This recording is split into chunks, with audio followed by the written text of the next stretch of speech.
So we have some long-held Helen myths that we want to share. We talked about that, she shared that Morven was built in 1701. We know how she came to those ideas. She also told people that James Madison, Thomas Jefferson, and Lafayette visited Morven. It wasn't enough for her that George Washington had actually visited. She needed to add some more folks.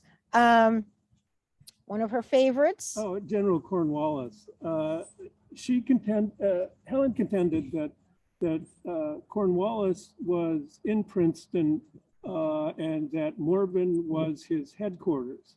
In fact, based on David Hackett Fisher's Pulitzer Prize winning book in 2004, Cornwallis did not have a headquarters here. He was actually stationed in New York, and he was only here for one night. He may have stayed at Morven.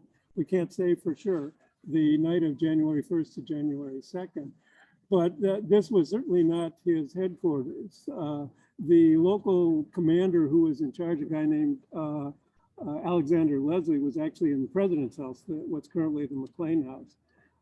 Now, not only did Helen contend that Cornwallis was here and that Morven was his headquarters, she said that there was a Cornwallis bedroom and a Cornwallis bed.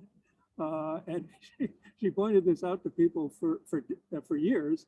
And some people were still believing that Cornwallis was here and stayed in that particular bed, which based on the evidence associated with the bed, could not have been built before 1830. This was just one of her favorite stories and a particularly striking example of Helen's, shall we say, ability to stretch the truth. Nicely put, Kim. And if you look above my head where I'm sitting, that's the outbuilding behind the main house, which is known as the ice house or the wash house.